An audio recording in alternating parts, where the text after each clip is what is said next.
Good evening, ladies and gentlemen, members of town government that act as advisors to this board. To my left is Paul Hennings, counsel to the board.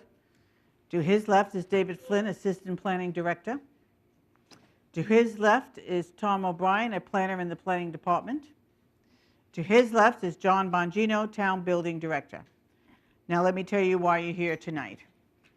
New York State statute requires that any town that adopts zoning must also have a board of appeals to act as a relief valve so that those persons agreed by strict application of the zoning ordinance can seek relief without the expense of going to court. Town board can give Board of Appeals additional powers such as special exception approvals, site plan approvals, etc. In Smithtown, the town board has given this board authority regarding certificate of existing use and some special exception uses. The most common kind of application before the board are area variances. Area variances deal with dimensions such as lot area, frontage, height, setbacks, and parking spaces. New York State statute mandates that the board must consider the following 5 criteria in area variances.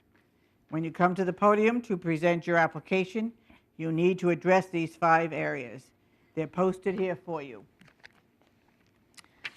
Number 1, whether an undesirable change will be produced in the character of the neighborhood or a detriment to nearby properties will be created. Number 2, whether the applicant has other feasible alternatives. Number 3, whether the variance is substantial. Number 4, whether an adverse impact on the environment will be created. And number 5, whether the alleged difficulty is self-created. The statute requires the board to balance the interest of the applicant and those of the neighborhood or community. This statute further requires that the board shall grant the minimum variance it shall deem necessary and adequate, and at the same time preserve and protect the character of the neighborhood and the health, safety, and welfare of the community. The board has the power to impose reasonable conditions for granting variances. Special exception applications are different than area variances. When we have a special exception application before us, I will explain the different criteria. Regarding procedure, cases will be called in order that they are advertised. When your case is called, please come forward, submit your affidavits and mailing receipts to Mr. O'Brien, and then you will be sworn in at the podium. You will be given the opportunity to explain to the board why you need the variance. After the applicant is done speaking, all interested parties will be given one opportunity and only one opportunity to be heard. So please organize your thoughts, keep your remarks factual that are related to the case. Then I will ask the applicant to come back to the podium to answer your concerns. The board will then close the case and reserve decision. After all the hearings are closed, the board will review the cases and decide some of them. Others will be reviewed at a later date. There are 3 ways to find out the results of the case. Number 1, you can wait until after the public hearing, but there's no guarantee that the board will act on your case tonight. Number 2, you can call the planning department tomorrow afternoon. And number 3, applicants can wait and be notified by mail. There are some adjournments, so let me tell you what the adjournments are.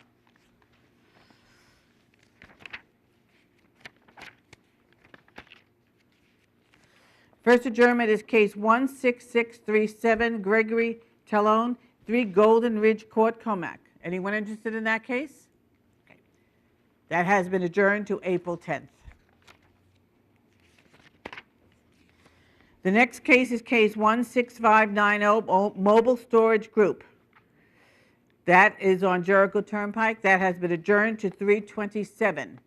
Was there anyone interested in that case?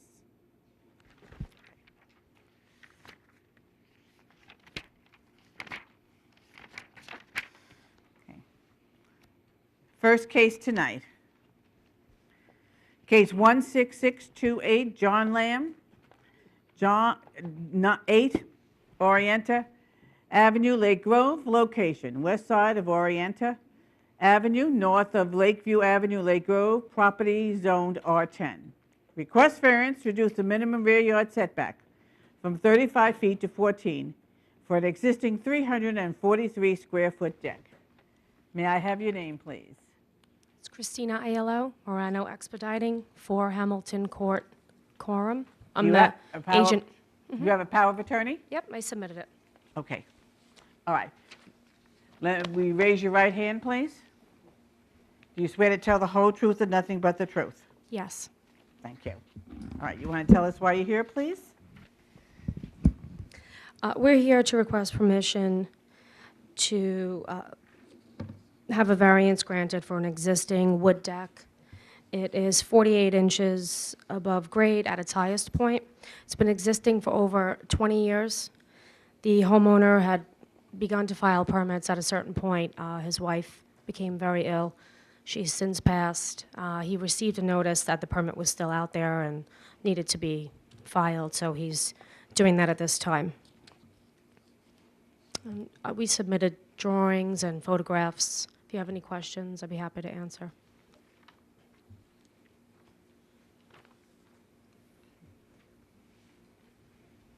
Planning? Gentlemen? Okay. Thank you very much. Thank you. You all right?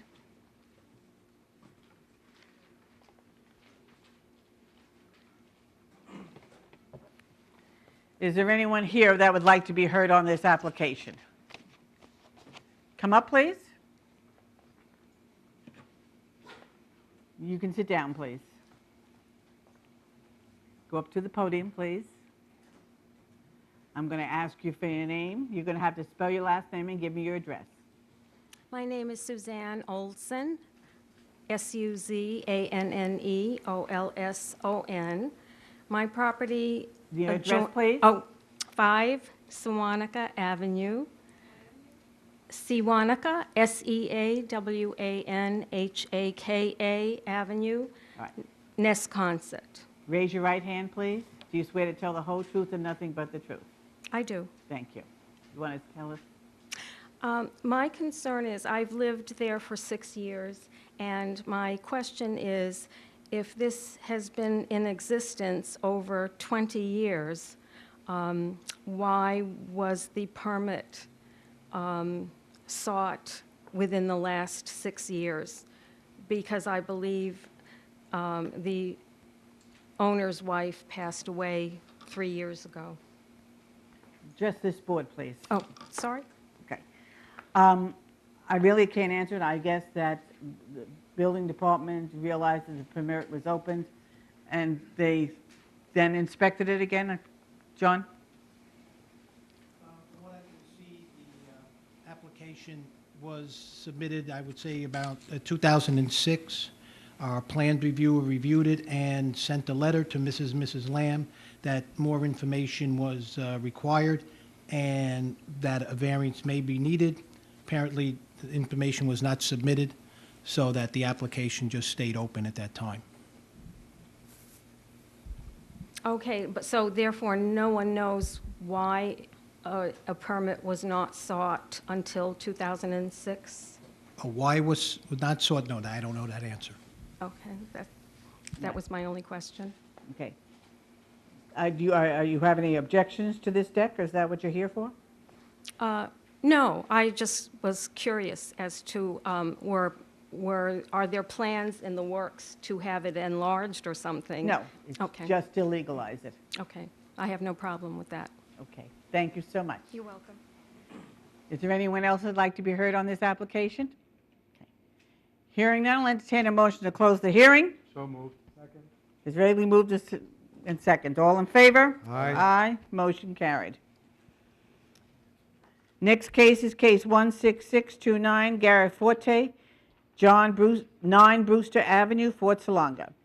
Location, north side of Brewster Avenue, east of Bread and Cheese Hollow Road, Fort Salonga, property zone R43. Request variance to increase the maximum height of a proposed detached garage from 15 feet to 22 feet.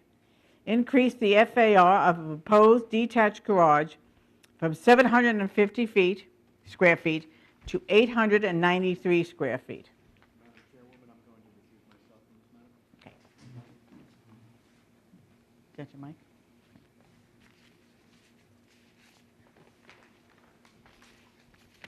Yes. May I have your name, please? My name is Gary Forte. I live at 9 Brewster Avenue in Fort Salonga. Okay, raise your right hand, please. Do you swear to tell the whole truth and nothing but the truth? I do. Okay. Want to tell us why you're here, please, Okay. Mr. Forte? As you mentioned, I'm looking to build a detached 3-car garage. The reason why I'm looking for a variance is I am exceeding the 750 square foot normal size of the garage. I'm looking to get some storage in the attic area, which caused a twofold problem that I exceed the square footage and the height. What I'm looking for is approximately 8 feet wide by 25 feet deep for storage, and that's it. That's what I'm looking for. Okay. And that loft that you have is only going to be used for storage, nothing else? Yes, it is. The plans that I submitted don't show a staircase. They show a pull-down garage, attic staircase. There'll be no running water inside the garage. There'll be no electricity other than basic outlets inside the garage, so it won't be used as an office, won't be used as an apartment. And as far as the height goes, my property sits about 12 feet lower than my nearest neighbor, and I don't think would be an eyesore to them, you know, being a little bit higher. The garage would be finished the same way as the house, the same siding, the same trim work, and the same windows, so it wouldn't be, you know, an eyesore to the neighborhood.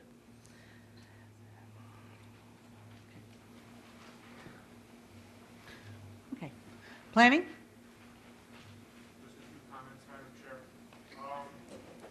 Both requests are rather substantial. However, the purpose of the numbers in the zoning ordinance were to protect the established character of the town.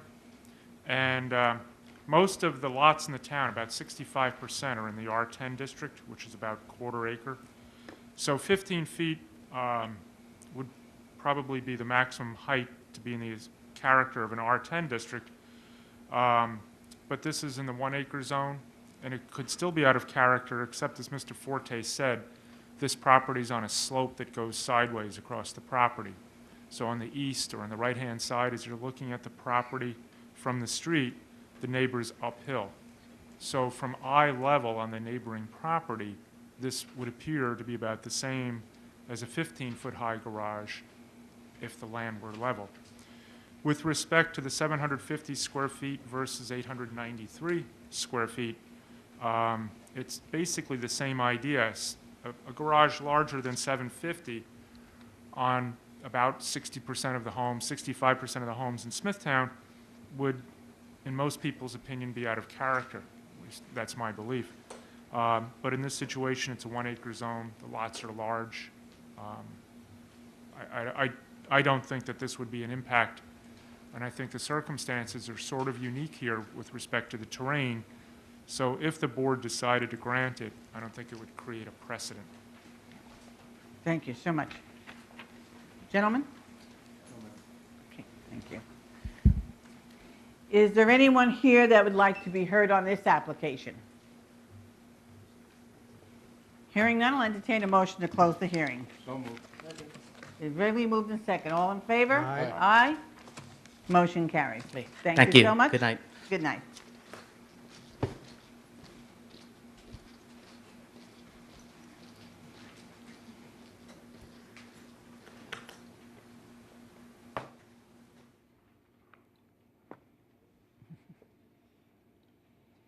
And now I just need to wait.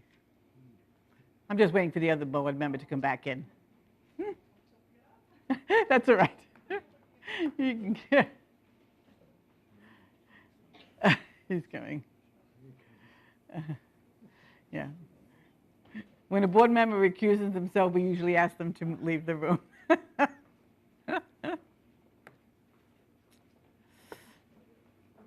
Okay. Next case is case 16630, Rick and Melissa Scapanella, 42 Lone Oak Path, Smithtown. Location, south side of Lone Oak Path, west of Grassy Ponds Road, south, Smithtown. Property zone R21. Request Variance to increase the maximum paving in front yard from 25% to 44%. Increase the max paving in side yard from 25% to 40%. And your name, please. Melissa Scarpinella, And your address, Melissa? 42 Lone Oak Path, Smithtown. Okay. Raise your right hand, please. Do you swear to tell the whole truth and nothing but the truth? Yes, I do. Want to tell us why you're here, please? Sure, I had work done on my house. I just recently got the permit for an extension that I put in, and they realized that my driveway had a little too much paving. So I just had to put a variance in for it. I had the driveway for about 8 to 9 years. I had absolutely no idea that there was a certain amount of pavement that you were allowed. My driveway contractor never told me. We put it in, and I'm just trying to make it legal. Okay. That's it. All right. Planning? Okay. Gentlemen. No.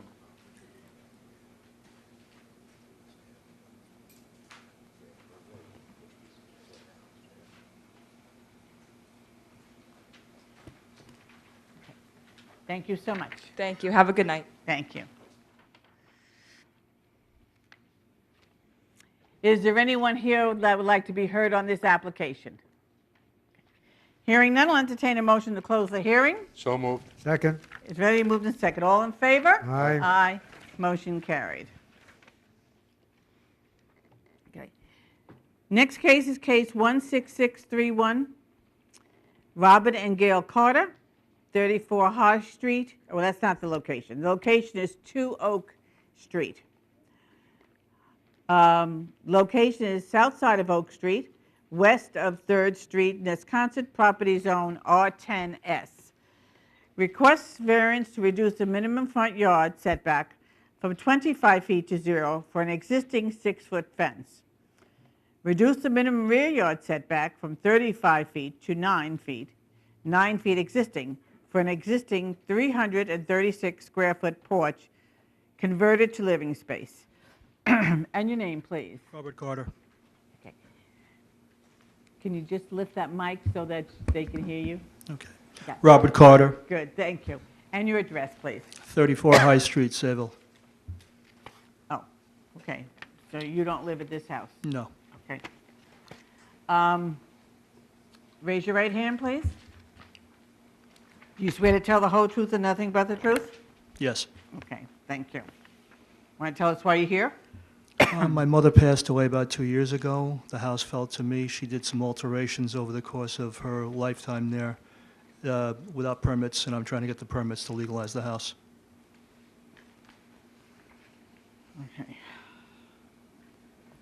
Okay. I just wanted people to know, we do visit all the sites, so we were at this house yesterday to look at it.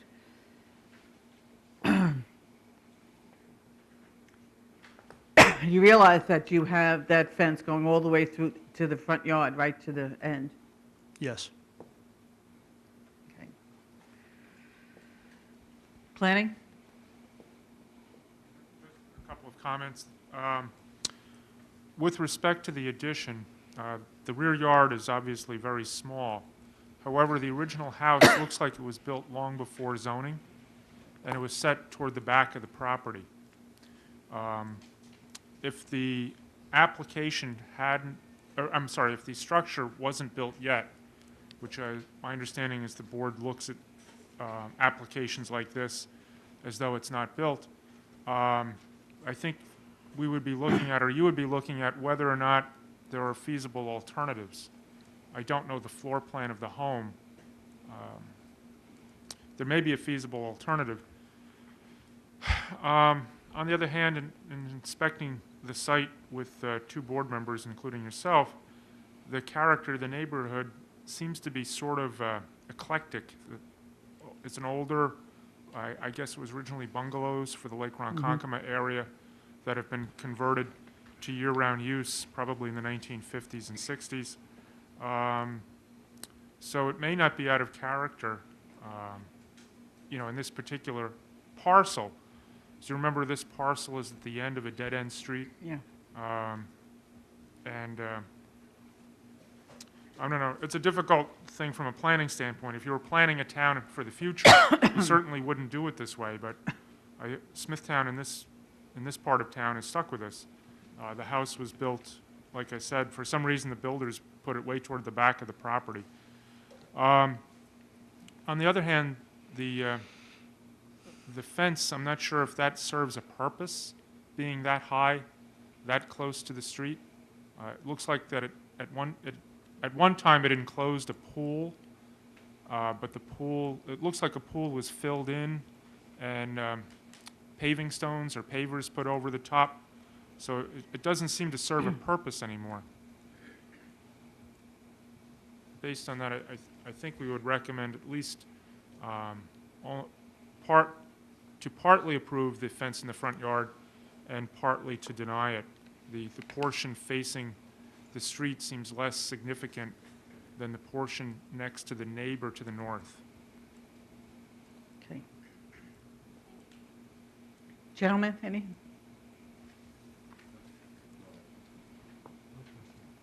Good? Okay. Okay. Do you understand what Mr. Flynn is saying? I believe so, yes. Okay. All right. Okay, thank you so much. Is there anyone here that would like to be heard on this application? Come up, please. Hi,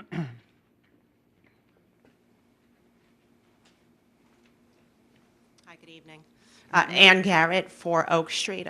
I'm on the Okay. other side of the property. Spell So- your last name. Garrett. First name is Ann, ANN, 4 Oak Street. Okay. Raise your right hand. Do you swear to tell the whole truth and nothing but the truth? I do. My question is, what about the rear piece of the property? I just want clarification of that. I mean, we've talked about the front yard fence going to the curb, but what's the second piece of it, which has to do reduce the minimum rear yard setback from 35 feet to 9 feet, 9 foot existing? Is that just stating that the fence that's there currently at the line of the house is to remain? There's Well, no- I don't know what our decision's going to be yet.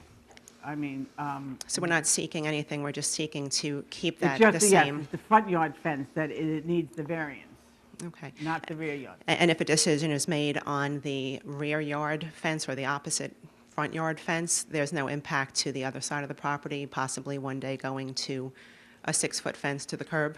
Because that would be directly next to my property. Yeah.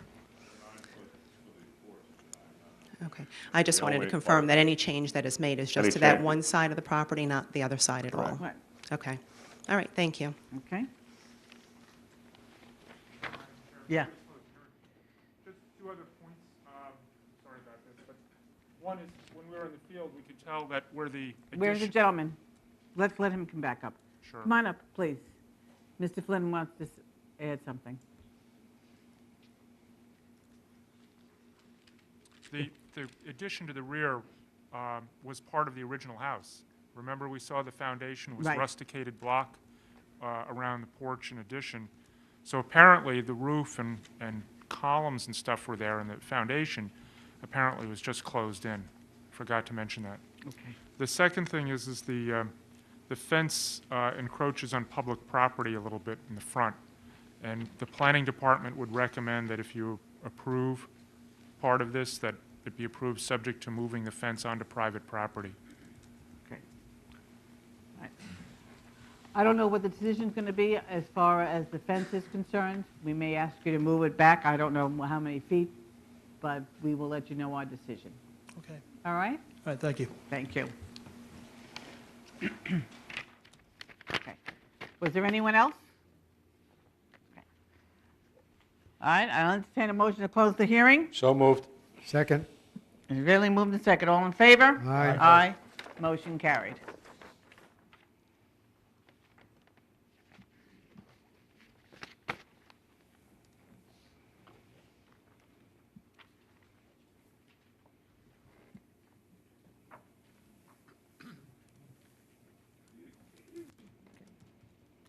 Next case is case 16632, Boulder Smithtown Properties, LLC.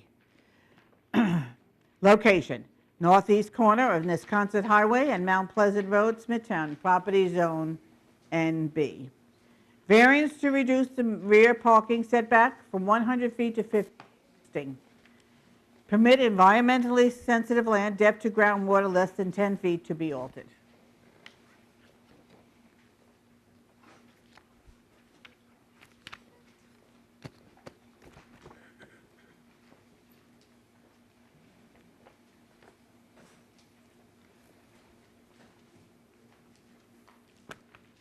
Okay.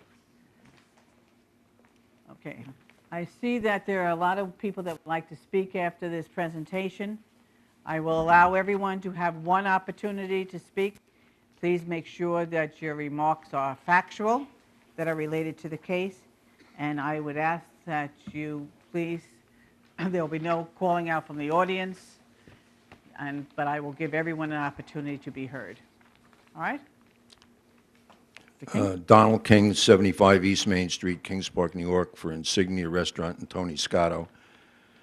We're here because part of the requirement when this board and the town board approved the restaurant, and you subsequently approved the sign, was that there'd be a 100-foot buffer to the rear of the property. After the restaurant opened, because of the success of the restaurant, a lot of the cars were parking on 347 and along Mount Pleasant Road. In addition, I understand that some people were crossing 347 to get to the restaurant, and the cars were parked in other shopping centers. What Mr. Scotto has done, has valet parking that utilizes every available space on the property that is macadamized. And what we'd like to do, if possible, is put in this parking lot to the rear of the building. The buffer would be 58 feet as opposed to 100, because even though it says 50 on the advertisement, we need 18 for each car and 24 for the turnaround. That's 42. So we would maintain a 52-foot buffer. We've had a noise study done. The gentleman's here. He will speak to the board if you have any questions or anybody else has any questions. They put up 4 devices to determine what the sound was, and these devices, there were 4 along the fence line. Mr. King, take that microphone out so you can speak with it. There were 4 along the fence line and 1 by the dumpster. And the meters were there from February 22nd through the 27th. And I have a report that I'll hand up to you. And the readings were taken every 60 seconds over that period of time. When I hand the report up to you, there is a page that shows the decibel levels that were taken around the restaurant. This is on the back of the first page. Let me hand this up to you, and then you can get an idea of what I'm talking about.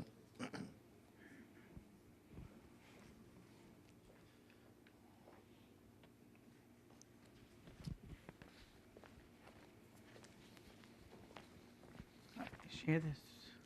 If you look at the back of the first page, this shows the decibel levels from 347 from the traffic on the road, except for the bottom 3, where they say kitchen area, and kitchen area. That's from inside the restaurant. If you'll note that the decibel levels are, many of them from the road, 347, exceed the decibel allowance in the town, which is, the ideal is 65. If you look at the next page,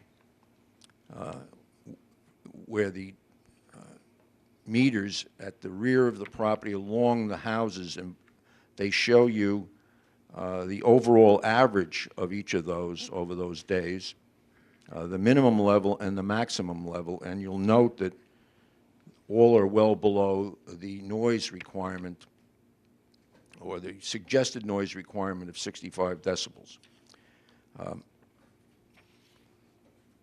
We understand the concerns of the neighbors, but we have a definite parking problem. I think this is the first time I've ever been before this board where where we had the required parking and we're now asking for more. We'd like 51 additional spaces, and you'll note on here that the parking spaces are facing towards the house. We would propose that they face the restaurant so that there would be no lights towards the home. And of course, this would also be valet parking. So there would, no customer is allowed to drive his own car into the parking area. They come in up here, and they exit down here out after they leave the restaurant. Mr. Scotto will put up a wall if the board and the town board determines that they think this is appropriate, one of those sound walls, and I think that it helped the neighbors a great deal. It certainly will cut down the noise from 347, because if you notice the decibel levels from 347, they're pretty high, and I think this wall will go a long way to satisfy everybody. In addition, if there's any additional plantings that you want, we will do that. This 58-foot area is pretty heavily treed, but we'll put in there anything you want, and he will put up the wall that if you see fit and the town board sees fit to grant this, that we hope would help satisfy the people. The problem is the restaurant's approved. We meet the parking requirement. Success is the problem, and we want to keep the cars for safety purposes on site. We don't want people on 347 Mount Pleasant or in the other areas. The customers are not going to go away, and we will do everything we can to mitigate or remediate the concerns for the neighbors. We certainly don't want to just say, well, we're going to do what we want to do. We're here, we'd like to legitimize it, and we will attempt to address any and all of their concerns. If you have any questions concerning the testing done, Scott Bukowski's here to answer any of your specific questions, but I think it's pretty clear what occurred here. This is every 60 seconds, and you'll note that the noise is not from the restaurant. It's from the road when it gets above the high decibel level. So if you have any questions, I'll be happy to answer them, and he will also. Okay. Just let me tell you that we did walk the property yesterday. And so I will see what the board members have and planning first. Madam Chairman, I just have a procedural comment, just maybe for the audience's information or yours. The action here of getting permission to keep the parking involves two requests, one to this board and one to the town board. Right. The one to this board has to do with the zoning ordinance. The required setback for parking adjacent to a residence district is normally 10 feet. In this situation, the residence district is not on the property line, it's 50 feet into the property. To alter, the second thing is to alter what the ordinance calls environmentally sensitive lands is not permitted. So altering includes the construction of things like parking or the changing of grading or the removal of vegetation. So they removed vegetation, they put in parking. That's not permitted under the zoning ordinance. And environmentally sensitive lands is a term in the zoning ordinance that has 7 parts to the definition, and one of them is where the depth from the surface of the land to the groundwater table is less than 10 feet. And I think Mr. King, on the last application, had a test hole, and I seem to recall that the water table was somewhere between 5 and 10 feet below the surface. So in any event, those two matters are not permitted, and they're seeking relief from the Board of Appeals on those. Separate from that, the town board, when they amended the zoning map many years ago from residence to neighborhood business, they approved it subject to a condition, a few conditions, but one condition was that there be a 100-foot buffer zone, a natural buffer zone between the parking and the residential properties to the north. So it's my understanding that to get relief from that covenant, in other words, that's not in the zoning ordinance. The town board has the right when it changes the zoning for somebody. You know, zoning is a law, but people can petition the town to change the law as it affects their property, and that's what happened there. The town board has the right to put a condition on that change, and they did. And then say that it must be recorded in the county clerk's office so that anyone buying the property knows that the restriction is there. So in this case, there's a restrictive covenant saying that the back 100 feet must be left as a buffer. So hopefully I didn't confuse everybody too much, but there are two things. One is that covenant that the town board said there must be a 100-foot buffer. If the town board didn't say that, there's a zoning requirement that says that there must be a 10-foot buffer strip adjacent to a residence district, and you can't alter land where the depth of the water table is less than 10 feet. It's those second two matters that are before you tonight. And I think we should realize that this board will not take any action tonight. So I just want the audience to realize that. I believe that this will go back to the town board. Well, I don't know if it goes like back to them. Oh, I mean, it's two separate applications kind of proceeding in parallel. If this board acted to approve as opposed to deny, if you approved it, it doesn't mean they can do it because there's still the covenant. And the same holds true if the town board relaxed the covenant, still there are zoning matters that have to be addressed. Okay. All right. I'd like to address what Dave said. Okay. When we went in for the restaurant, we got the relief from the depth to groundwater for the restaurant and the current parking on site. That was part of the application. With respect to the setback, I've had this before because the rear of this property is residential. And we do maintain, that's our property. It's not the residential property he's talking about. There's a rear portion of this that's residential. And I can't recall, but there was a McDonald's where I addressed this question that we couldn't be held to that standard when we own the residential portion of the property as opposed to talking to the residents. Now, with respect to the town board, there was a covenant that the restaurant could not exceed 7,000 square feet, and we made an application to amend that covenant. The town board saw fit to grant that, and the restaurant was increased in size to 9,600 square feet. And you'll recall that we also advised them that we were going to do outdoor dining. I think it was 1,790 square feet. That was granted by the town board and this board for outdoor dining. So there is a precedent, and I think I've answered Dave's questions. Maybe he doesn't agree with me, but we've been down this road. So this portion back here is residential of Mr. Scotto's property. So it's a little different than this being hard by a residential property where this was all neighborhood business, and we were intruding into that 10-foot he's talking about. We are actually going to have 50-foot of residential property, and then the parking in the NB will be 8 foot of that will be neighborhood business. So I think this is a different situation than that which he's referring to. Thank you. Gentlemen, do you have any questions at this time? Okay. All right. I'm going to ask you to line up if you'd like to speak. And then I'll have everyone come up and speak. Oh, excuse me.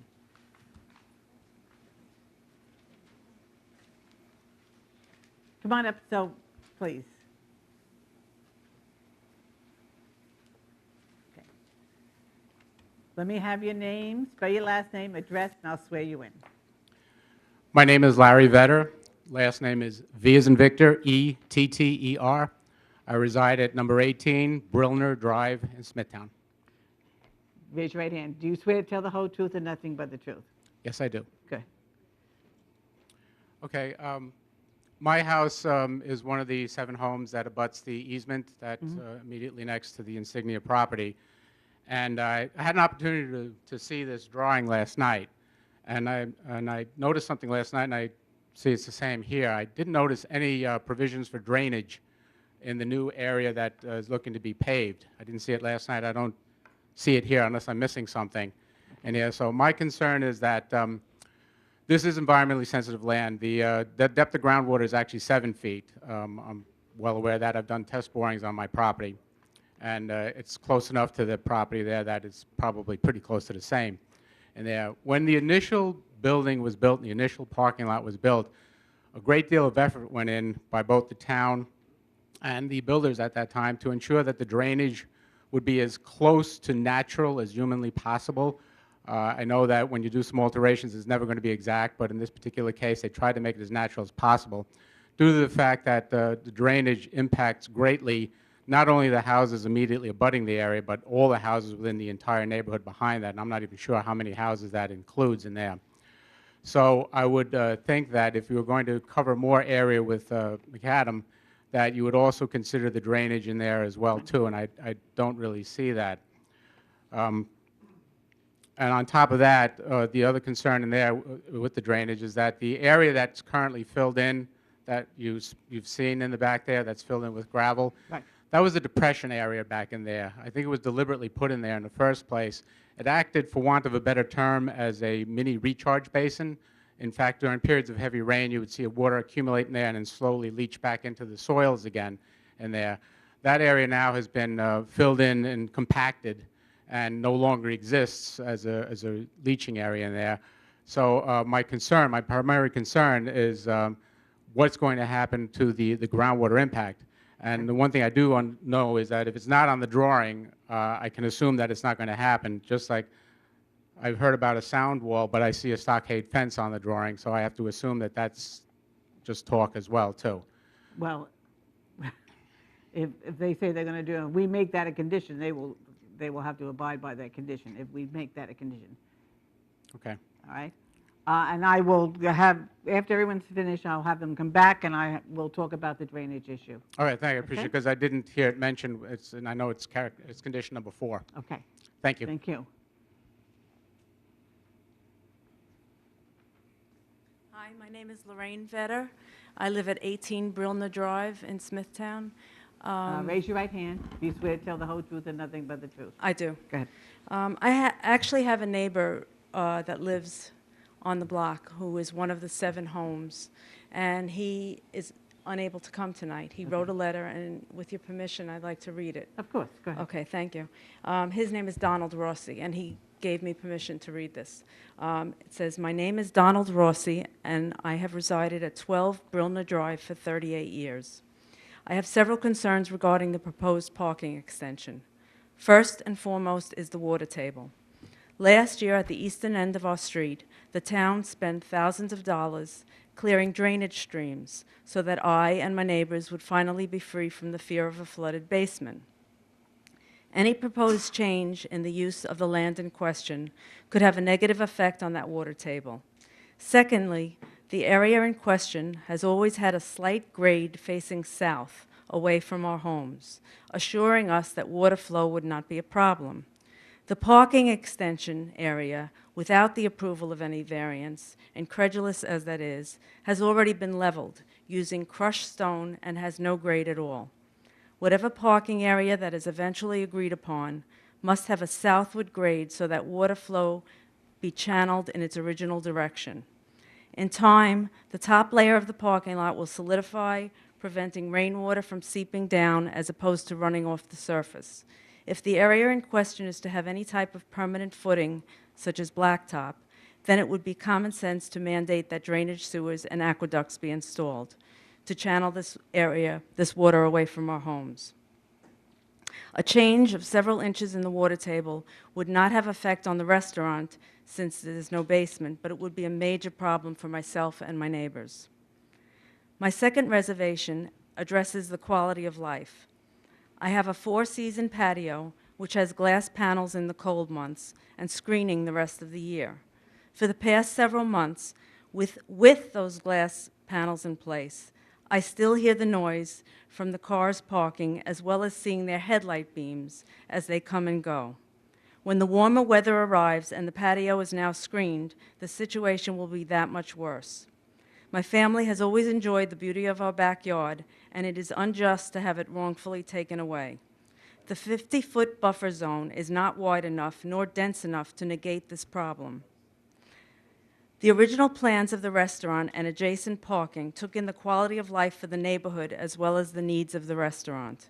That parking design included the space between the buffer and where cars would be parked because it was obvious to all concerned having cars any closer would be a problem. If that situation is to be changed for the benefit of one party, then the other cannot suffer. In any arrangement, a fair middle ground can always be obtained. I hope the town, in its wisdom, can find that middle ground. Okay. Thank you. Thank you. Okay. Next, please.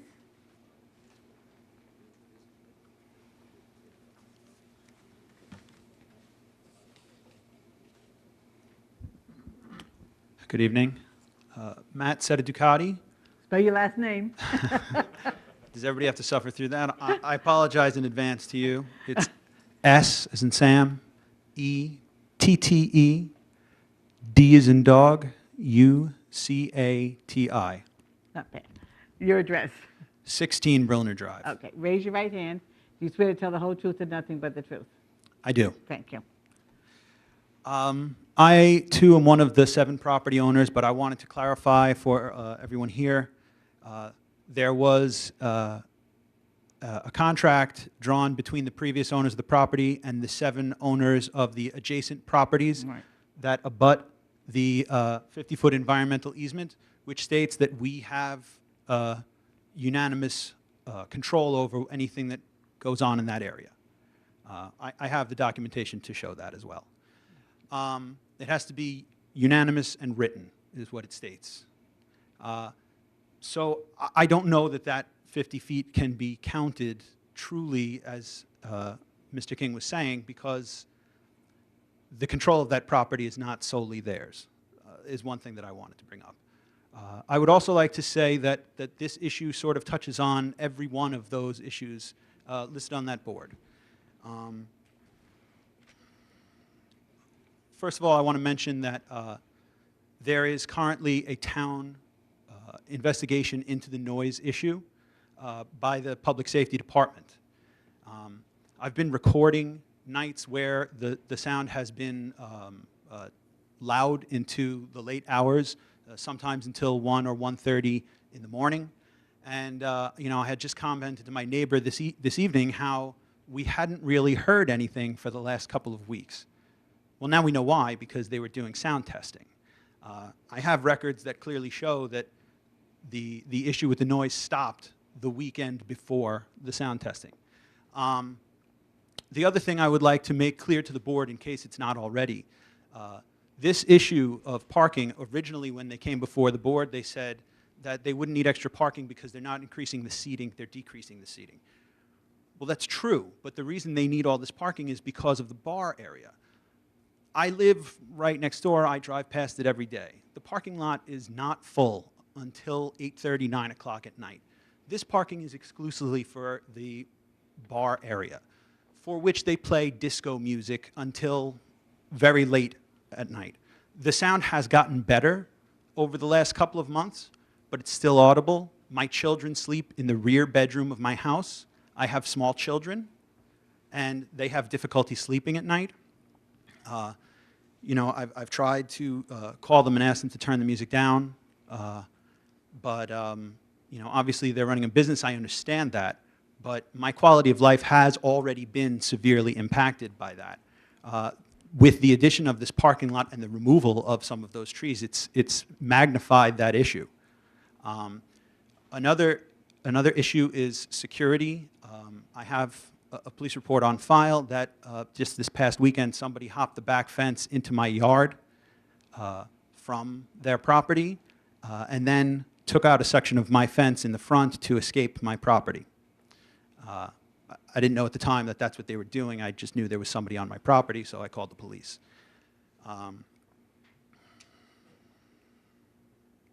Another issue is that we have heard in the past, since they put in the new parking lot, we've heard people singing and talking in that back parking lot late at night. And also, I was told, and again, I don't know how factual this is, but I got it secondhand from my neighbor, Mr. Rossi, whose letter Lorraine read. I was told that the planning department had already possibly discovered a way to reconfigure their existing parking to add 40 additional spaces. So that would sort of speak to an alternate way of doing this, okay? Also, this place is predominantly a nightclub more than it is a restaurant.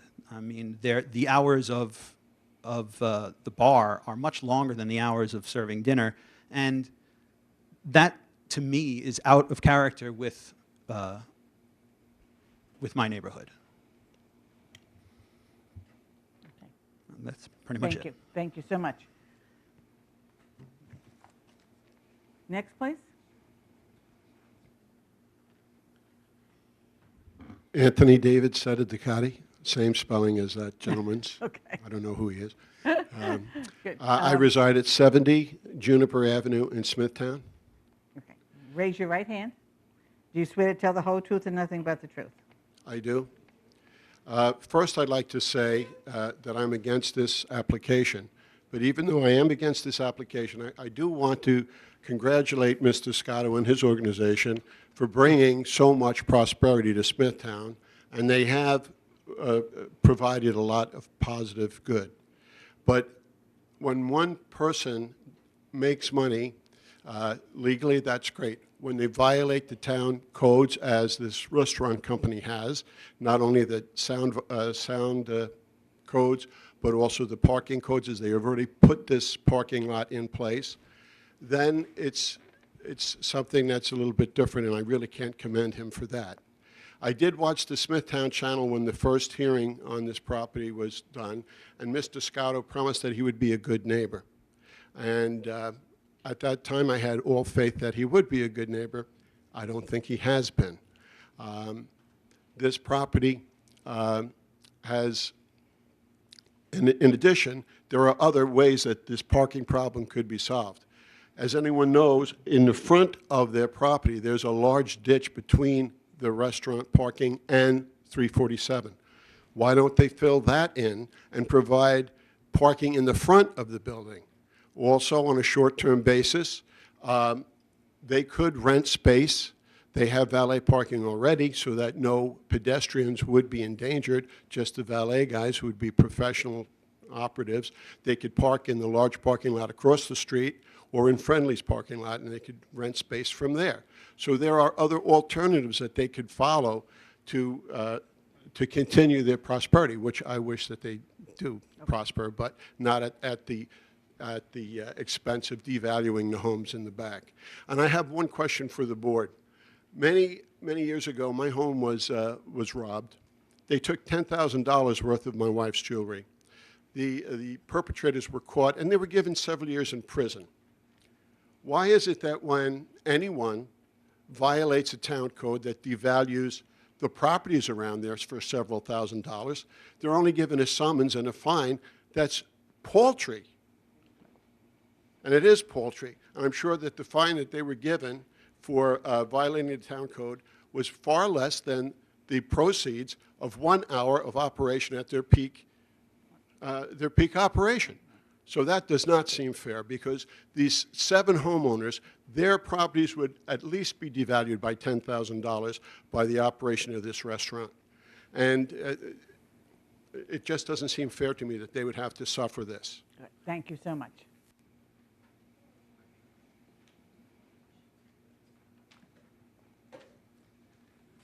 Hello, my name is Randall Walty, W-A-L-T-I, and I'm the owner at 10 Brilner Drive. Okay. Raise your right hand, please. Do you swear to tell the whole truth and nothing but the truth? Yes, I do. Thank you. My neighbors basically said everything I wanted to say, so I'll be short and sweet. I'm just concerned about what's going on here, and that's basically it. Okay. Okay? Good. Thank you. Next, anyone else? All right, is there anyone else? Because that's, okay, I'm not going to allow anyone else to speak. Okay. Mr. King, I'd like to talk, and I don't know if you can fill me in. I know there is not an environmental report yet, but can we go over the drainage situation? Yes. Okay. Can you? I understand this is going to be an aggregate. I don't know what the drainage requirements will be, if any. Certainly, if we get approval, we have to comply with the engineering department and the town's various departments as far as drainage goes. Again, I'd like to talk about the wall. That will go up if this is passed. We will continue to pitch the drainage to the south towards the restaurant. The headlights, as I indicated, will be facing towards the restaurant. It's going to be valet parking only. No patron can park his own car ever, including me or Mr. Scotto. I will say this. We never stunted the noise on this thing. I wouldn't do it. We had somebody come out. He did the job. I really don't like being told that we pulled some kind of a scam here. We did not stunt the noise. This is valet parking. When Mr. Scotto opened the restaurant, he gave $75,000 the first week to the Cold Spring Harbor for cancer research. He has 120 employees. He wants to do the right thing here. And to compare what he's done here when we're back before the board to a burglary is absolutely outrageous. He would like to say a couple of words, if he may.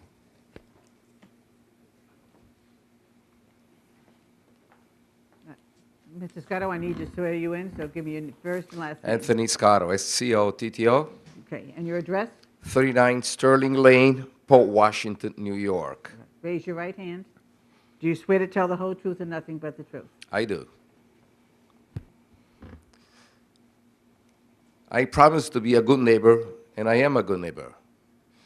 I mean, this is a restaurant, and I'm sure there are times there are some noises, and they were used for this place to be closed for the past 5 or 6 years, and they obviously liked much better that way. But, I mean, I have the right to build a restaurant here, and I did.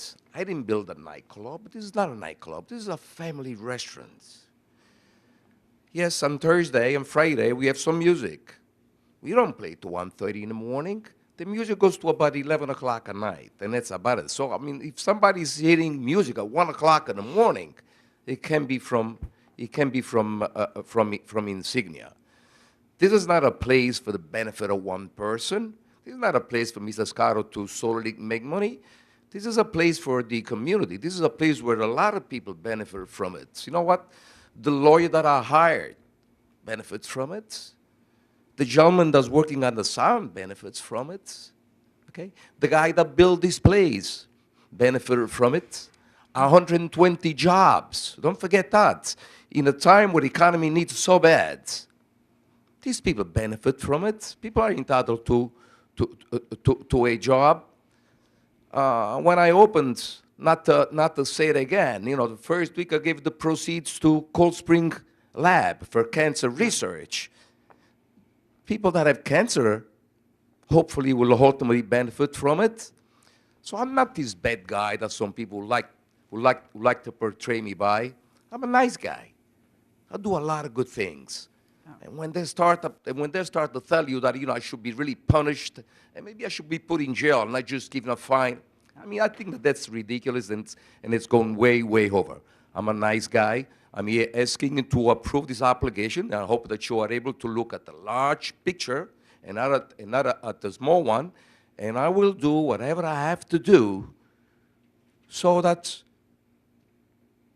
we make things better and not worse. You want me to put up a wall? I'll put up a wall. I don't expect that I should go here and I should cause all kinds of problems with water and so on. None at all.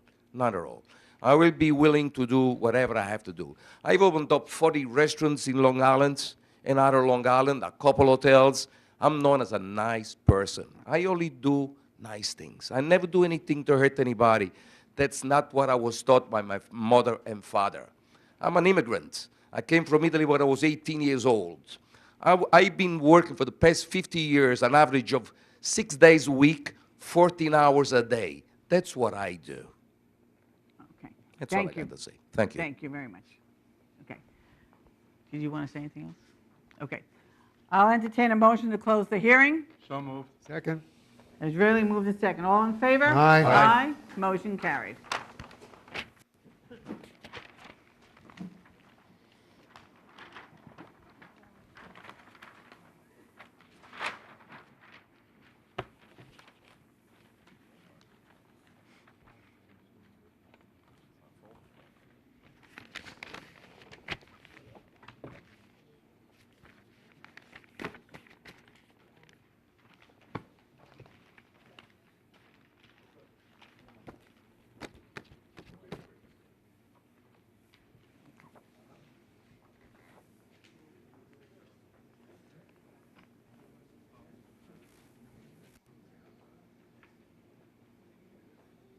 What happened, Ms. Haynes?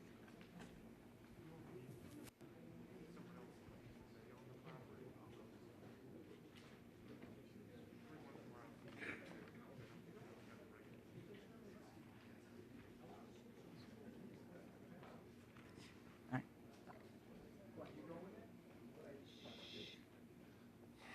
Okay. Just wait 1 minute. I haven't even read it. Okay, let's.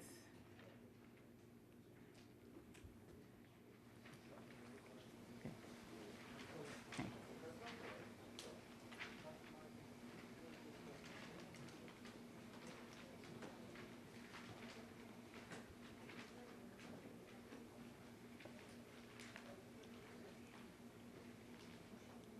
Okay. Next case is case 16633, George Mullen, 13 Forest Avenue, Nesconset. Location, east side of Forest Avenue, south of Lindell Avenue, Nesconset, property zone R10. Request variance to decrease the minimum distance from any lot line from 6 feet to 1 for an existing 390 square foot swimming pool with a 225 square foot attached deck. And your name, please. George Mullen, And your address, George? 69 Sherrill Drive, Lake Ronkonkoma. Okay. You own this house, but you don't live there, correct? I own half of it. You own half, okay. Raise your right hand, please. Do you swear to tell the whole truth and nothing but the truth? I do. Thank you. All right. You want to tell us why you're here, please? I'm here to get a variance for the existing pool and deck, which is too close to the property line. Just 1 second, please. Do we have the, is this it?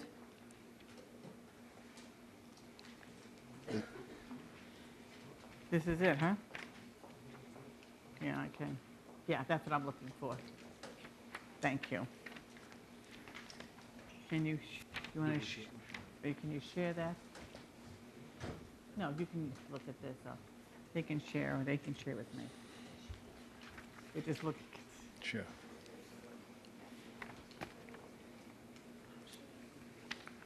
Okay. Go ahead, I'm sorry. I'm hoping you'll grant the variance.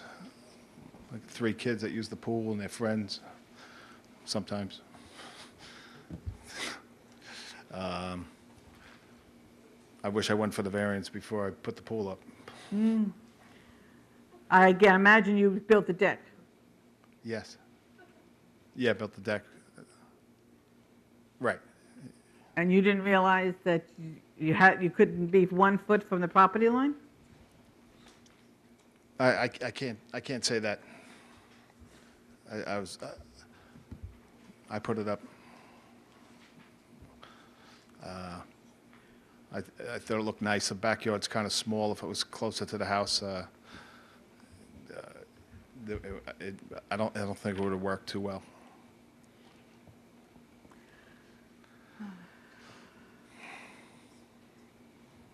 But there hasn't been any complaints that I know of with the neighbors.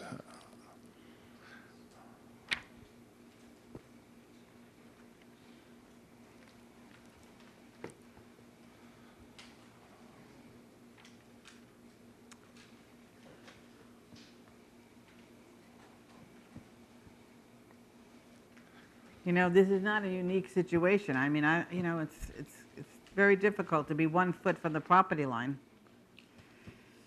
How high is this deck? 4 feet, 4 feet off the ground. It butts right up to the pool. Nice railing and stairs. Everything was done to code.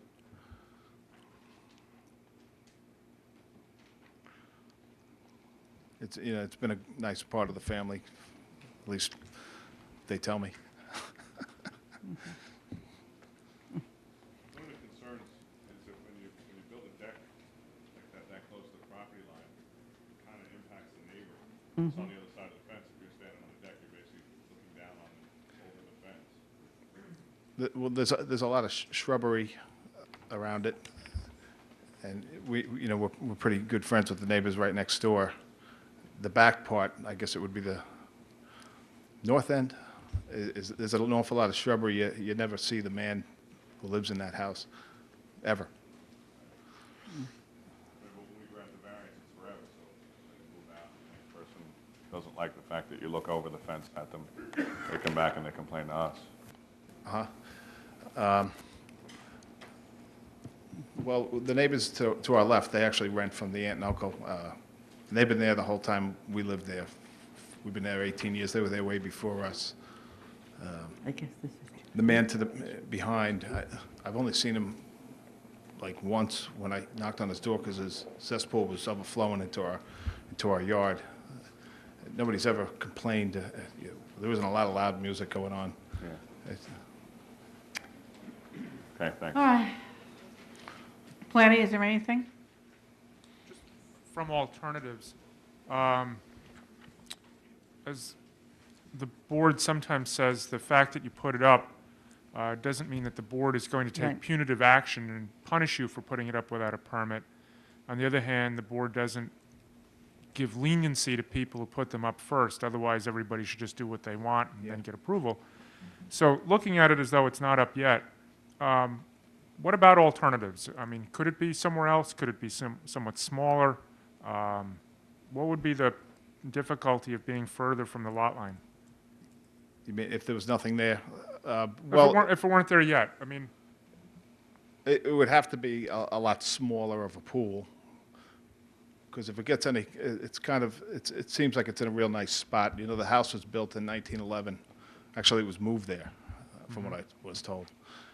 And it's not super close. There's not that big of a backyard.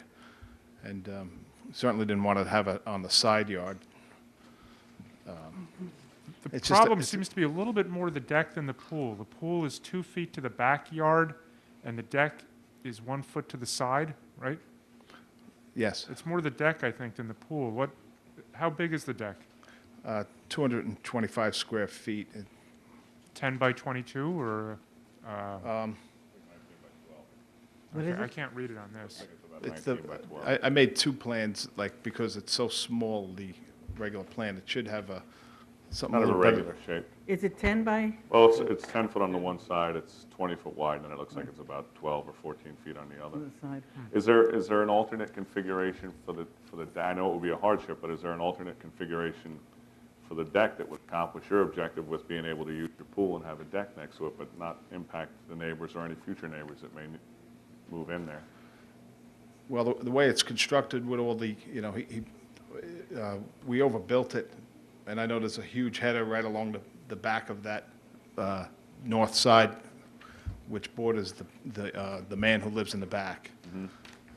It would be a pretty big deal to try to change it at this point, because it actually looks the way it's supposed to look with the pool. Right. Just if we're looking at it as if it weren't there, would there be a way that you could have done it if we had said, no, you can't put it there, but you still wanted to get a deck there? Is there an alternative that you could have found? Well, I would have to, naturally. You know, the pool is up, like, it is actually sloped. It's higher than it's sloped. There's like a 16-foot wall that goes over. There's a hill coming from the backyard to the house. So it was just only natural to put it right where it was. There wasn't any any real, it wasn't any real way unless you went in there with bulldozers and altered the property. So the garage is right there also, and Okay. that's how it sort of seemed. It seemed like the perfect place because of that hill. Right. And so I just put it's not a real retaining wall. I think a retaining wall has to be 18 inches. So it's only like 15 inches. Okay. Mostly aesthetic, I guess. It would be a major issue if I had to change the deck at this point. And the man who lives behind us, he does have all shrubbery. You can't even see his house in the spring. Right. Okay, thanks. All right, thank you. Thank you.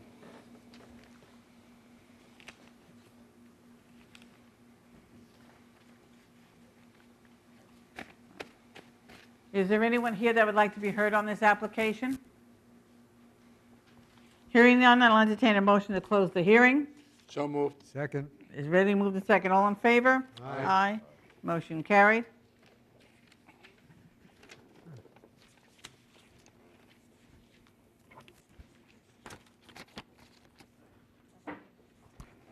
Next case is case 16634, Jessica and Ida Rasco, 2 Daria Court, Nesconset, location, northeast corner of Daria Court and Nichols Road, Nesconset, property zone R15.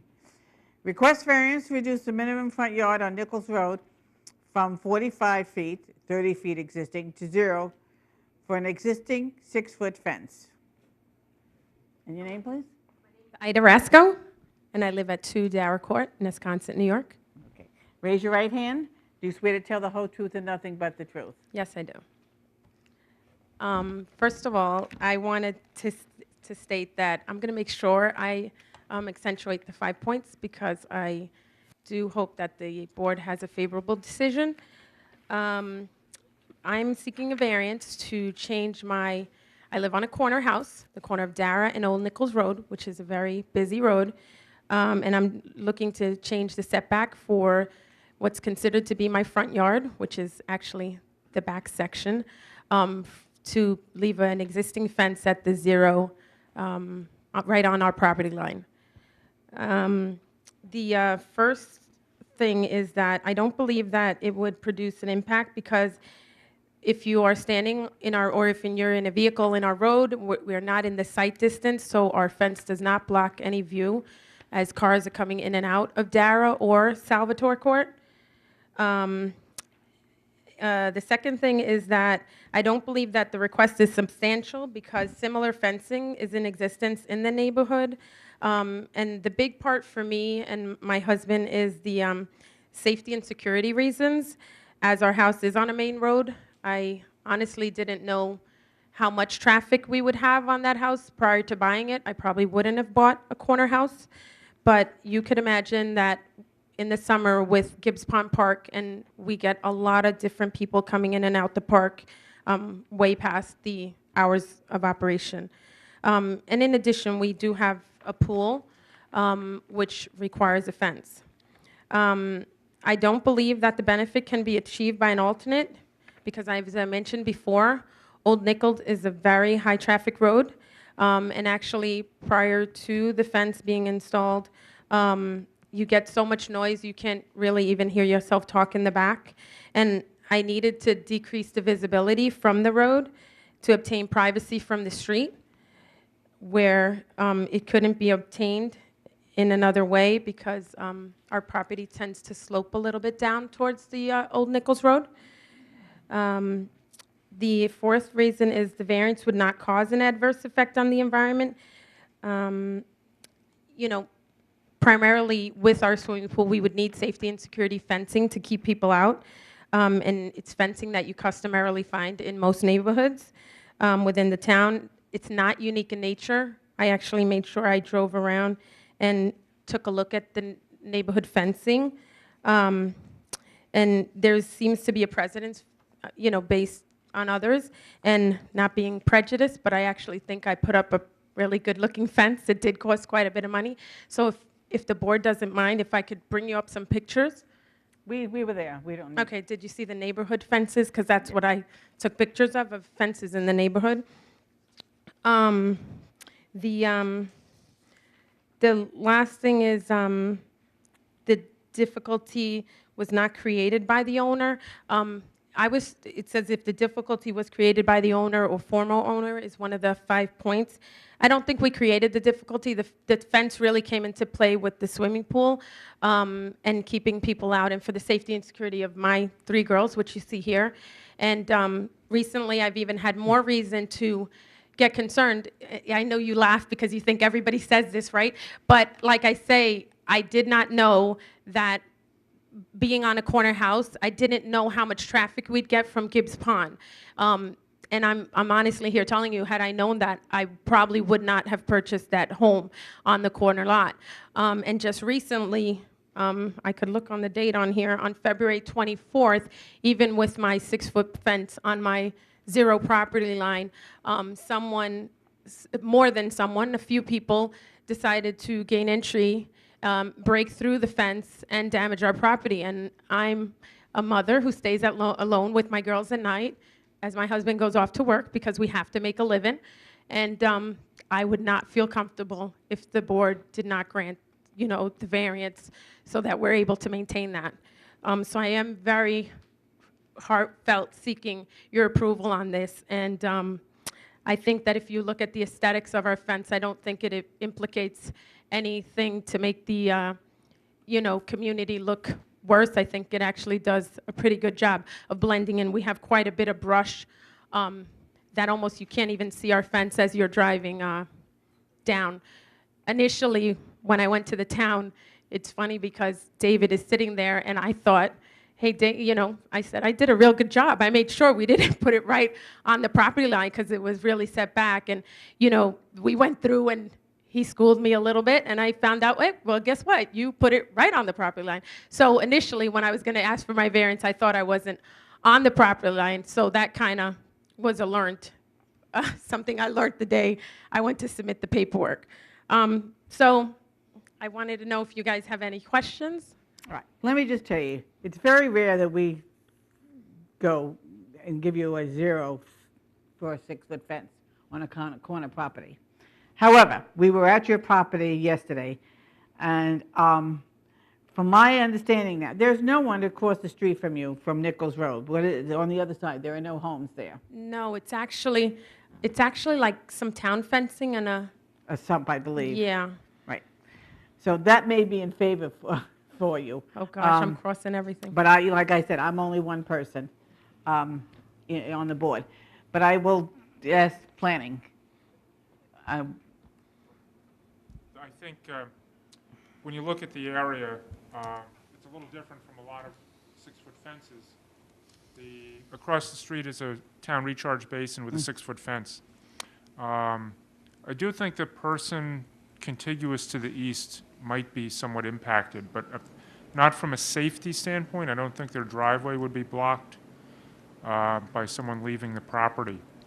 I think aesthetically, the fence looks pretty good for a vinyl fence that's muted. It doesn't stick out so much because of the beige or that sage green color. I think that if the vegetation along the right-of-way is allowed to remain, it'll blend in better.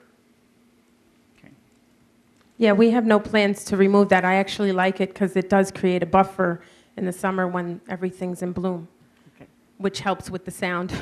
All right. Okay. Thank you. All right. Anyone else, gentlemen? Okay.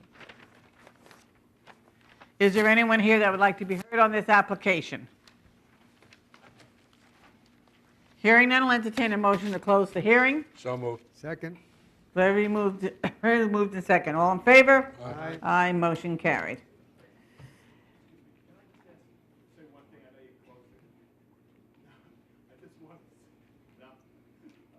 No. Thank you.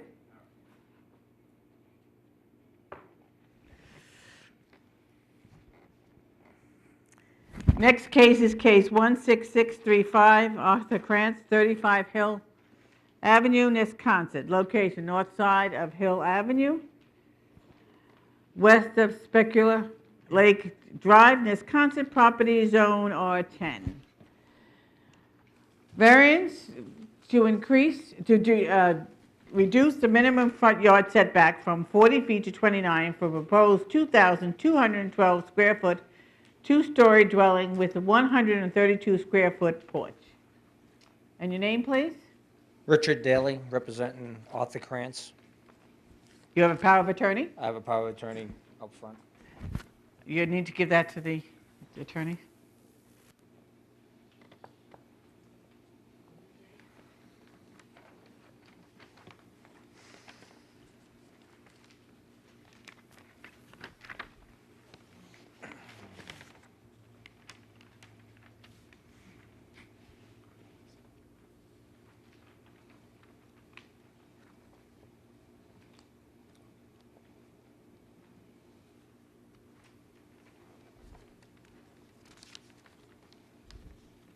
Madam Chair, it looks okay. It's a little different format than what we're used to seeing, but it has the appropriate elements. It's okay. Okay. Okay. Let me have your name and address, please. Richard Daly, D-A-I-L-E-Y. And your address? 190 Terry Road, Smithtown, New York. Right. Raise your right hand. You swear to tell the whole truth and nothing but the truth. Yes, I do. Thank you. Good. As the survey you have in front of you, we're asking from a 40-foot setback to a 29-foot setback. And on the west side and the east side, and the whole block, has about a 24 to 28-foot setback. So the block itself was a bunch of bungalows at one time. And Mr. Krantz is asking to put up a brand-new house with a 29-foot setback and a front porch, which would make a 25-foot setback on the porch. We're holding a 50-foot setback in the backyard, and our side yard stayed the same. And that's all we're asking. Any, right? And a 2,000 square, 2,200 square foot house.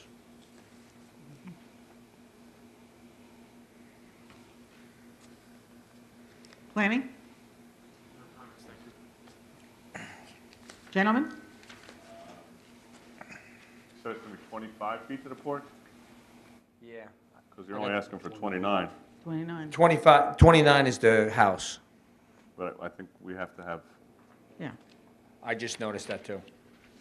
I noticed that sitting down over here. Yeah. okay. Do you have the color drawing that we have? Because it's showing 29.8 to the porch itself. To the brown. The brown is the porch, the yellow is the house, and that other heavy line apparently is where the existing cottage is Yeah, I located. see that. You are correct. So it is 29. Okay.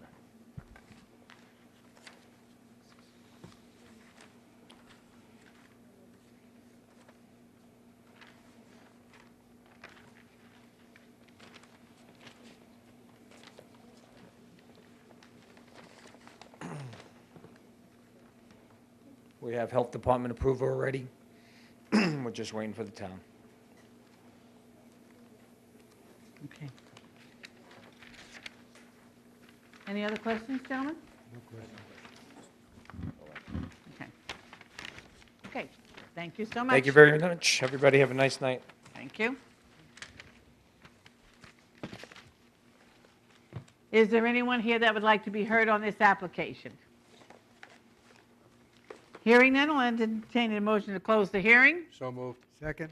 Ready, move the second. All in favor? Aye. Aye. Motion carried. Good day.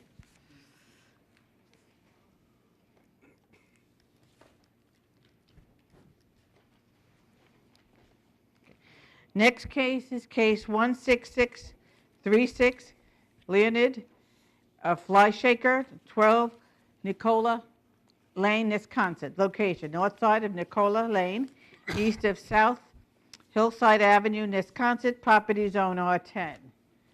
Request variance to permit environmentally sensitive land slopes in excess of 15% to be altered. Permit a 6-foot fence to be set back 2 feet from the top of a 3-foot retaining wall. Reduce the minimum setback of a 3-foot retaining wall from the property line from 3 feet to 1 foot. And your name, please? My name is Leonid Fleischiker. I reside at 12 Nicola Lane in Wisconsin, New York. Okay, raise your right hand, please. Do you swear to tell the whole truth and nothing but the truth? Yes, I do. My wife and I are the original owners of our house when the house was built. And we realized that the levels of our house was slightly different from the ones that our neighbors to our on the east side of our property.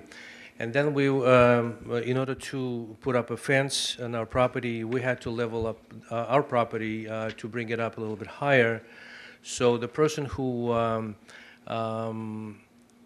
convinced us to build a retaining wall, it had to be only like a 3 feet tall retaining wall that gave us an opportunity to put up a fence. And our neighbors were very pleased with that because prior to that retaining wall, they were getting a lot of floods, when it rained.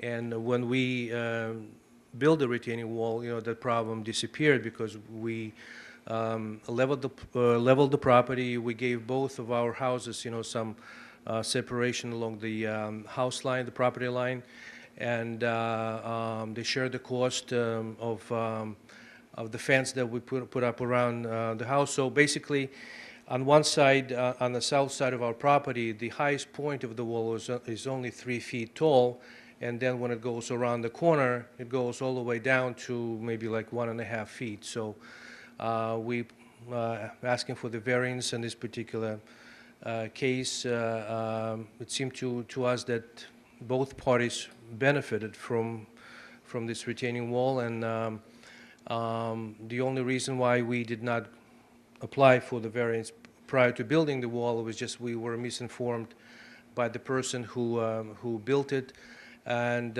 he was under the impression that if the wall was 3 feet tall, we did not have to apply for a permit, prior to that. So other than that, we had no complaints from anybody, any of our neighbors, and both houses have some privacy, and that's about it. Planning? I think if the board approves it, it'll end up being a problem in the long run. The purpose of the setback is so that someone can maintain the retaining wall. I mean, all walls fail, and when it fails, if it's less than 3 feet from the property line, you can't fix it unless you encroach on the neighbor's property. And while these folks might be friends with their neighbors today, the concept of the zoning ordinance is to plan ahead. And the neighbors might not be that friendly in the future, different people, or it discourages this person from investing close to the common lot line, whether it's landscaping or something like that, or the landscaping would be ruined when someone needs to replace the wall. There's no short-term problem, but how long would a retaining wall last? Excuse me, may I just add something, if possible? The way things look right now, I don't know if you had a chance to go by our property yesterday. Okay, the fence that we put up on our retaining wall stands very solid and very secure. I don't know if you had a chance to look at the neighbor's property. When they put up a gate, it's already fallen apart, on their line property, So, I mean, we basically gave them security. We gave them protection from flooding, and nothing but only good things are meant to be, with that retaining wall. So I really feel that we did the right thing because, again, we have a small door in the house. We had to close. We have a dog. So we just separated everything with the fence, and our fence looks very secure. So yeah, and this is, my wife is just saying, this is just a corner. It starts at 3 feet, and then you have pictures there probably that goes all the way down to just about nothing, So we're talking about a very small piece of a retaining wall. Sure. I'm not passionate about it. It's just, it'll be a problem someday. Yeah. Now, the other thing, when we were there the other day, isn't the neighbor putting up a fence right next to the wall? I think he referred to that. The neighbor has a white vinyl fence next to the applicant's retaining wall and Right. fence. And they built that separately much later than we did, because when we had their approval, to share that wall, and they liked everything, because again, we gave them dryness, that retaining wall keeps all the water kind of on our property, on our level. So they were happy about that at the time. Thank you. Okay. Any other questions, gentlemen? No. Okay. No question. Okay. Thank you so much. Thank you very much. Is there anyone here that would like to be heard on this application? Hearing none, I'll entertain a motion to close the hearing. So moved. Second. Ready, moved and second. All in favor? Aye. Aye. Motion carried.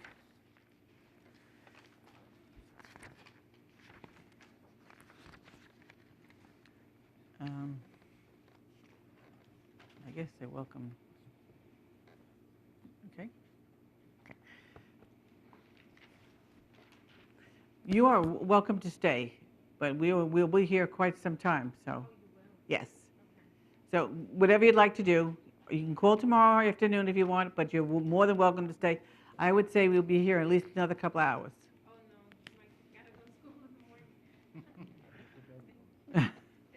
All right. Next case is case 16637. Gregory Tellone has been adjourned to April 10th. Next case is case 16638. Smithtown Nissan, Inc., 535 Middle Country Road, St. James. Location, northwest corner of Middle Country Road and Arlington Avenue, St. James. Property zone WSI. Request a special exception. Gentlemen, a special exception is different than a variance. It is permitted use. If they meet all the criteria, then this board has to approve it. If they do not meet all the criteria, they are allowed to ask for variances. All right, so let me just go over to it. A special exception to modify a repair garage. Variance to a special exception to increase the maximum outdoor storage area from 3,500 square feet to 41,000 square feet. Reduce required parking setback to north and south property lines from 6 feet to 0. Reduce the minimum required front yard landscaping area from 8% to 3% existing. And your name, please? Thomas Rubio, R-U-B-I-O, 21 Mill Creek Road, Stony Brook. And your address? 21 Mill Creek Road, Stony Brook, New York. Right. And what are you in the corporation? Owner, vice president. Okay. Raise your right hand, please. You swear to tell the whole truth and nothing but the truth? Yes, I do. Thank you. So we're here to get the, I guess, permitting for the extension that's on the back, a 600 square foot extension. Make sure you use that microphone, please. Sure. Thank you so much. Okay.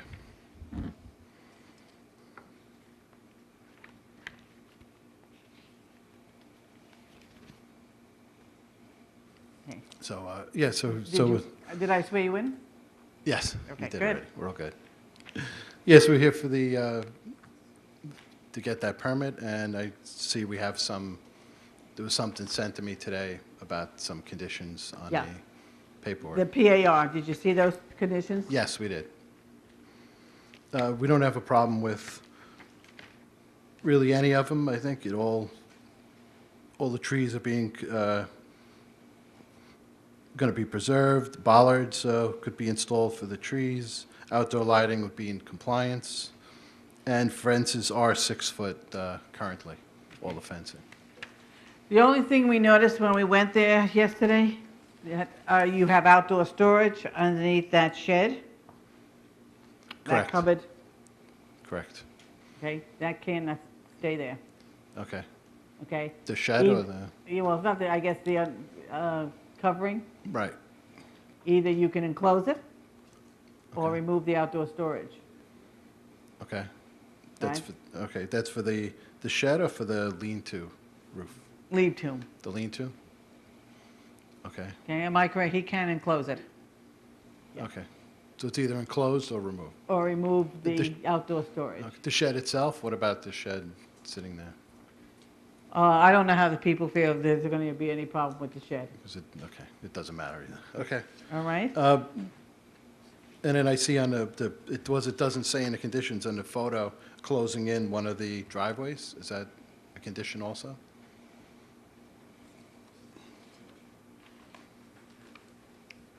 The Planning? recommendation and landscaping per the sketch, and the sketch shows cutting off one of the 3 curb cuts, partly for aesthetics, but also for safety. It's sort of well understood in traffic engineering that the smaller the number of curb cuts or the fewer they- curb cuts, the safer something is. Were they given this to look at? Yeah, I Don't have it. know. Oh, they do have it. I Okay. have it. Oh, you do have it, Yeah, okay. I just noticed that because it wasn't on the conditions written out.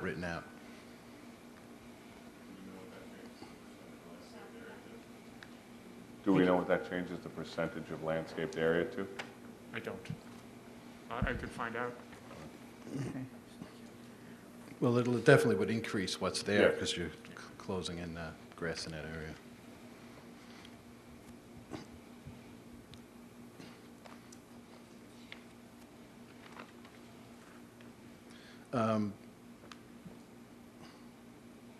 That was it. I mean, is everything, is the plan, all of the conditions that's on the plan? That would be part of the conditions? Well, there are the conditions, and I think the planning department is asking you to do, comply with this plan. Right. Okay, the only thing I noticed too, it says removing a fence. You see the red line in the back? Remove the fence. There's this remove fence. Can I explain a little bit? Just Sure. Partly just so that there's more of a record for later, for future years. This is an application for the repair garage behind the Nissan dealership. The Nissan dealership consists of 4 tax lots. The corner property, which has the dealership itself, one parcel to the west that they're using, I believe, in conjunction with the Nissan, and another parcel further to the west where I believe they want to put on like a subsidiary of selling or renting Nissan trucks or vans or something like that. And then there's one parcel to the north, and that's the subject of tonight's application, and that has a repair garage on it. Originally, it was a separate use before the Nissan dealership was in existence. It was a non-nuisance industry and made, I think, devices for boating or water sports. I believe in the very late 80s, Nissan acquired the property and converted the use to a repair garage and got site plan approval to do that. The no special exception approval was obtained because it was the planning department's understanding that it met a definition of motor vehicle showroom accessory use. If a repair garage is an accessory use to a motor vehicle showroom and smaller than a certain percentage of the showroom, Okay. it's not defined as a repair garage and therefore is permitted as a customary accessory use to the motor vehicle showroom. And I believe at the time, it's my recollection that Nissan represented that to the town that it would have a different name, but there were many repair garages in showrooms operated by different owners. It might look like a Ford repair garage, but it was really leased out. Or it might look like a Chrysler repair garage, but it was leased out. And the difference here was, it was like the same idea, except it was a different building. So they got site plan approval, and I believe they got a CO. And then at some point in time in the closer past, they constructed a spray booth without getting any kind of approval, and the shed and the lean-to, and they expanded the parking and reduced the landscaping. So I think tonight's application is basically they want to legalize those changes. The planning department, in our duty of advising you, looked through the criteria and found that the repair garage itself doesn't meet the parking if the back part is fenced in. So the way the public notice is written, it's my understanding that this doesn't meet the parking standard, and the board wouldn't be permitted to approve it unless they applied for a variance to reduce the parking. So since the application was already in, it seemed to us to be more efficient to recommend a redesign of the property and move ahead, as opposed to a delay and then adjourn the hearing and re-advertise with another variance. Certainly, it's not our call, it's the applicant's call. That was just our recommendation, and that's what's here tonight. So we prepared a sketch that shows the site meeting the parking, and the only way to do it is to move the fence back to the north so that the compound is only on the north side of the building, and that's where the vehicles that are awaiting repair would be stored. Now, having said all that, sometimes it's a little academic in a repair garage to distinguish between a vehicle awaiting repair and a customer or an employee's vehicle. Sometimes it's not. Sometimes they're wrecks, but other times they look no different from the employee's car. But aside from my little editorial comment there, the ordinance is what it is, and we're giving you a recommendation on how they can meet the ordinance. Okay. Do you understand what? I'm sorry. Probably not. I can confuse anything. Do you understand? Yeah, no, I understand what he's saying. But it if is he wishes to have a larger compound and a bigger fenced-in area, then I would recommend that they re-advertise and go for a variance to reduce the parking. So how? Right. Well, it's a body shop. It's not a repair garage, so it's not mechanical repair. So the cars that come in, a lot of times customers' cars are wrecked. So they have to be put in a lot, and the problem is the doors to open or whatever, you have to secure it somehow from people getting in there. That's what we get. Our customers' cars come in damaged. So the gate is open. The fence area is open during all business hours. It's only closed when we we close the facility. So how do you want to handle this? You want to have to re-advertise this? I understand the way the ordinance works is the biggest compound that you could have is just on the north side of the building where the shed and the lean-to are. And if you want to use the back for the customers' damaged cars, I would recommend that they re-advertise. Or that, we all re-advertise. They would have to send out letters and repost the property, and the town would put a new notice in the paper. Right. What do we do? You want us to take, we can take a 10-minute break, a 5-minute break, and you can discuss it and come back to us? I guess we should re-advertise. I guess we have to. Yeah, we should redo it. Is that what you wanted? Customers' cars come in and they're open, or you put plastic over the window. You can't, even if we can't fit them enough in that one area. Yeah. I was going to say before. It's not a repair shop like an auto, where they're coming in for quick oil changes and they're in and Before he out. spoke, I would have said, I think if I were the owner, I'd rather have the flexibility of having a bigger outdoor storage area. Okay. So I'm going to have to adjourn this. Okay. You're going to have to re-advertise it. You're going to have to send out the letters again. You have to repost everything again. Okay. Certify letters. If I give you April 10th, is there enough time for April 10th? Sure. Okay. All right? So that gives you about 3 weeks. Okay. It's time. Get a window. Yes, it's okay. All right? That's good. Okay. I didn't see this till tonight, till I got here, so I didn't know. Okay. I'm sorry about that.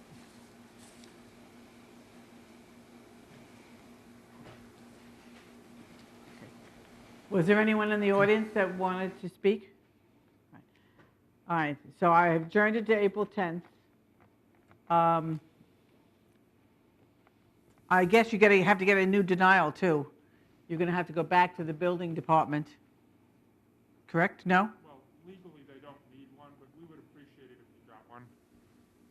Yeah, there's a state law that since you're a special exception, you don't actually need a denial. Right, but how about the It variances? makes the paperwork go a lot better if it's amended. Thanks. But it's a variance, isn't But it? you know, the section that says that if you have a Oh. pending special exception, you don't need a denial. So, Okay. but I think they were more than cooperative. All right? Okay, thank you.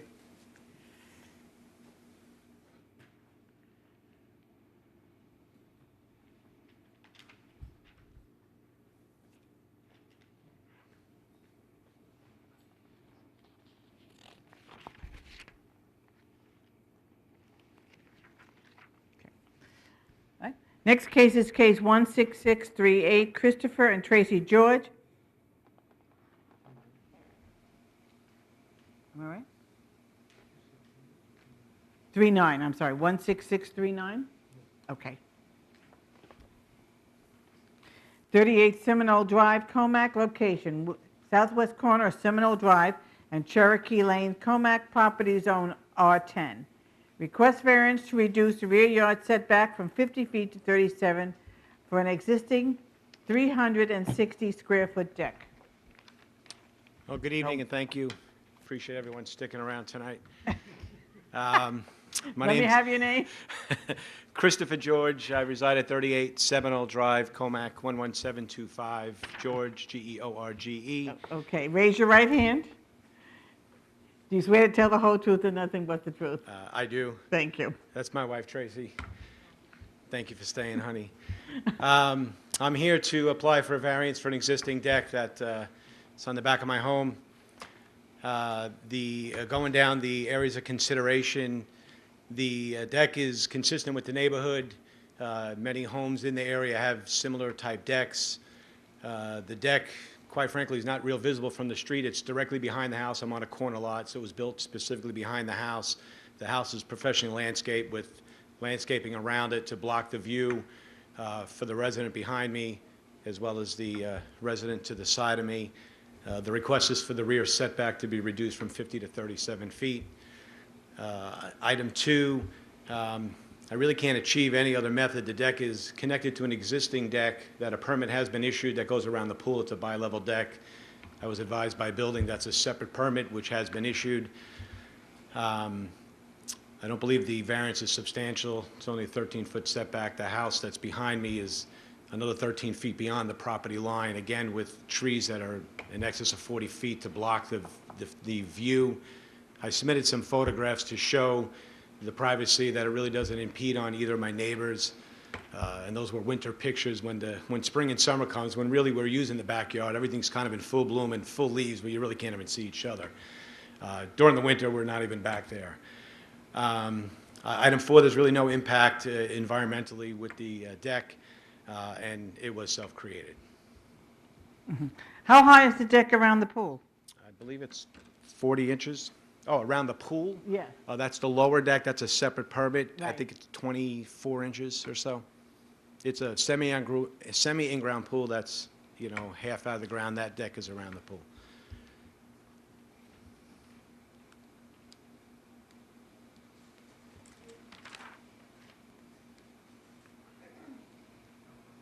Okay.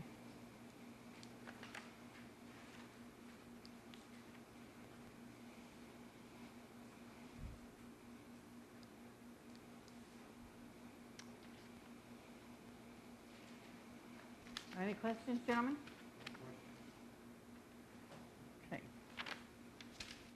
Okay, thank you so much. Thank you for your time. Good Is there evening. anyone here that would like to be heard on this application? Hearing none, I'll entertain a motion to close the hearing. So moved. Second. It's really moved in second. All in favor? Aye. Motion carried. Good night. Okay.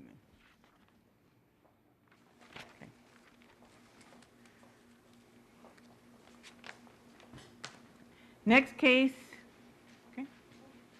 is case 1-16610, re-advertised, 88 Restaurant Corp., 88 Veterans Memorial Highway, Comac, location south side of Veterans Memorial Highway, west of Sunken Meadow State Park, Comac, property zone SCB.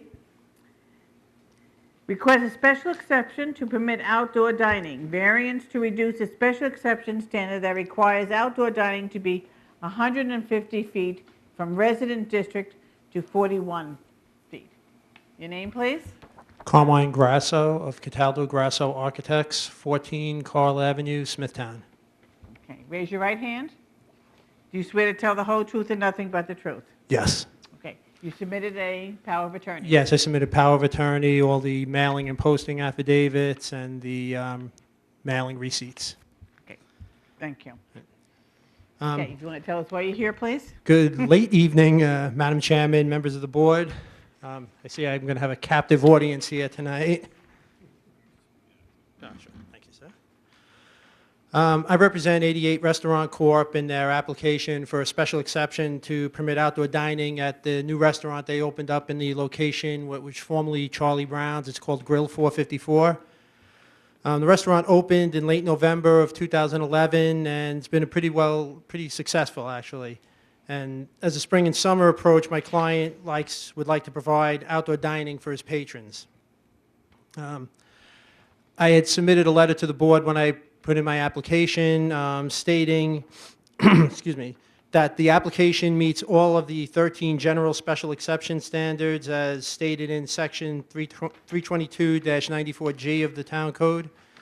The application complies with all of the special exception standards for outdoor dining, except for one standard that requires the outdoor dining area to be at least 150 feet from any residence district. The residence district in question is along the east property line. Beyond that property line is the Sunken Meadow Parkway. The closest residential properties are on the opposite side of the Sunken Meadow Parkway. So we really feel that because of this, that we're in compliance with the intent of the code, although we're not in compliance with the actual letter of the code. There's no residences anywhere within, I'd say, somewhere between 450 to 500 feet of our dining area.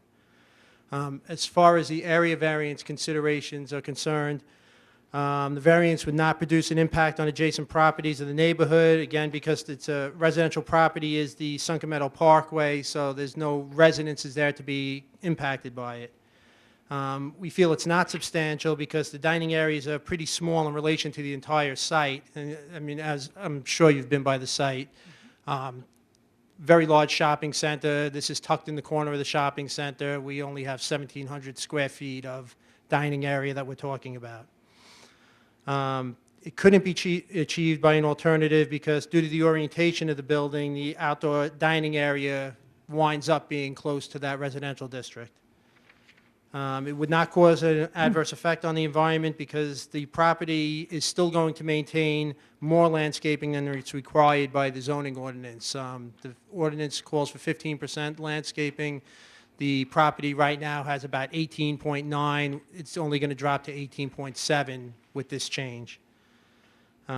Difficulty was not was actually created by the applicant because he wants to install outdoor dining and therefore doesn't meet the requirement. So if you have any questions, I'd be happy to answer. I know we got the PAR today, and the planning department is looking to recommend approval of this. So, but if you have any questions, I'd be happy to answer. Okay. Planning? Nothing, thank you. Gentlemen? No, ma'am. Okay. No questions. No questions. Thank you so much. Thank you very much. Is there anyone here that would like to be heard on this application? Hearing none, I'll entertain a motion to close the hearing. So moved. Second. Regularly moved and second. All in favor? Aye. Motion carried. Next case is case 16590. Mobile Storage Group has been adjourned to March 27th.